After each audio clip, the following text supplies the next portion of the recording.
Thank you, gentlemen. Ken O'Keefe, I'll start with you. This should, I would think, be a warning signal to some of the countries supporting the terrorists in the war in Syria, in particular the U.S., Turkey, and Saudi Arabia.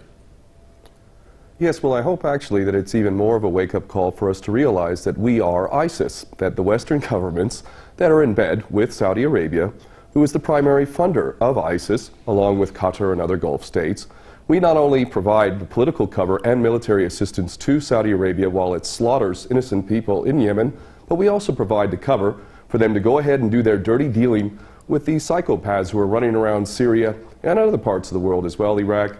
Let us remember that before the United States invaded Iraq, there was no Al-Qaeda in Iraq. Look at it today. Let us also remember that when Gaddafi was in power in Libya, there was very little Al-Qaeda. And in fact, now we look at it, and it's an absolute basket case full of these operatives. And we look to Syria as well as yet another example of where these problems were actually quite under control in terms of Al-Qaeda.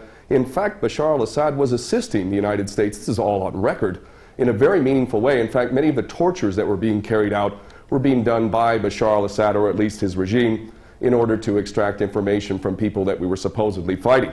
I believe that it is beyond any doubt for any sensible person to realize that not only is the United States providing the financial cover, military cover, political cover for these terrorists through our proxies, but we've also, in pure technical sense, provided the training for these people in Jordan and Turkey. Another one of our best friends has been shuttling these psychopaths across the country from Turkey into Syria for a long time now. So, the idea that the West is actually fighting a war against ISIS is beyond ridiculous. So what we really need to do is start realizing the fact that we are ISIS, and the reason why our corrupt, treasonous governments are carrying out these policies is because they do not represent us. They represent the bankers, and the bankers make a hell of a lot of money off of war, and more importantly, as long as we're all fighting each other, as long as we're all not trusting each other, as long as we're all simply being played as pawns over and over, then they can maintain this tyrannical system of never-ending war. So this is really the wake-up call. What has happened in Paris is us. We are responsible through our corrupt governments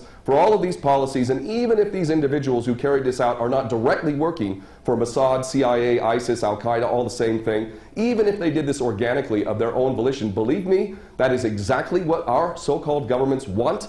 That is what the policy that we've been fostering over and over. And quite frankly, if we're to look at ISIS, ISIS stands for Israeli Secret Intelligence Service. They never attack Israel, and that in itself also tells you a lot about who these individuals are.